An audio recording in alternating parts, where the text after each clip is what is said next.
रामकृष्ण हरी जय जय रामकृष्ण हरी, रामकृष्ण हरी जय जय रामकृष्ण हरी. नमस्कार. आपण ऐकत आहोत ज्ञानेश्वरीतील दुसरा अध्याय मराठीत थोडक्यात.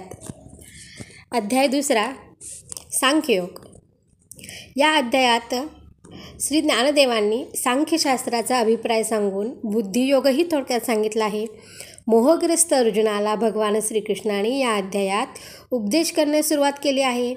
प्रथमतः अर्जुनाला त्याच्या शौर्य, पराक्रम व सामर्थ्य या गुणांची आठवण करून दिली आहे व षंढाप्रमाणे निशस्त्र होणे म्हणजे इहपरलोक गमावणे असे सांगितले. तरी देखील अर्जुन म्हणतो, गुरुजन व मित्र आप्तेष्टांना मारून पातकांचा धनी होण्यापेक्षा भीक मागितलेली बरी. भगवंतांना हे पटले नाही. अर्जुन देवाच्या ठिकाणी अनन्यभाव प्रगट करून देवाला शरण गेला व म्हणाला, मला माझे हित कशात आहे हे कळत नाही. आता तूच मला योग्य व धर्म काय आहे ते सांग. देव त्याच्या संपूर्ण शरणागतीचीच वाट पाहत होते. मोहरूपी सर्पदंश झालेल्या अर्जुनाच्या मदतीला भगवानरूपी गारुडी धावले व त्याला अध्यात्माच्या बैठकीवरून उपदेश करण्यास सुरुवात केली. अर्जुनाच्या मी करता या अहंतेच्या भावनेवर प्रहार करून जगतचालक सर्वशक्तिमान परमेश्वराच्या अव्यहातपणे चालणाऱ्या सृष्टीच्या उत्पत्ती स्थिती विनाशाचे दर्शन घडविले आणि सांगितले, अर्जुना तू भ्रांतीवश होऊन देह इंद्रियावर दृष्टी ठेवली आहे म्हणून तुला जन्ममृत्यू दिसतात. पण जे याच्या तडाख्यातून सुटतात त्यांना फक्त एक आत्माच दिसतो. ज्ञानी व संत सज्जन विवेकाची कास धरून देहादी उपाधी व शाश्वत सर्वव्यापी जन्ममरणरहित चैतन्याची ओळख करून घेतात. शस्त्राने शरीराचा नाश होतो. चैतन्याचा नाश कोणत्याही शस्त्राने होत नाही. शरीर नश्वर व आत्मा अमर आहे. शरीर जीर्ण झाले की आत्मा ते टाकून देतो. चैतन्याच्या ठिकाणी अनेक देह जातात व येतात. सृष्टीची घडामोड मायेमुळे दिसते.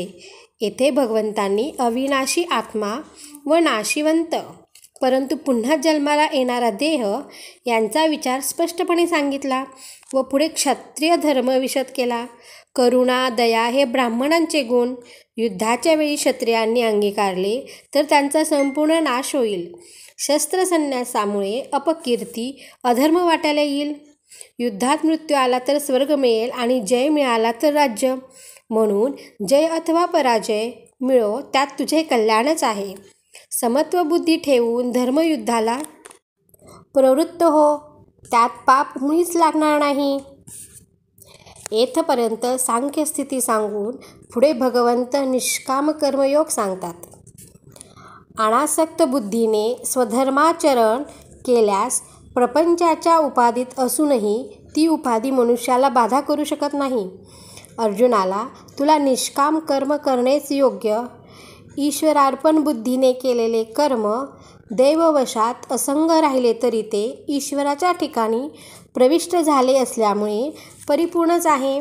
अशा बुद्धीने कर्म करणे हे योगाचे सार आहे. देह व इंद्रिये यांच्यावर तुझी बुद्धी स्थित आहे म्हणून तिला मोह उत्पन्न झाला आहे.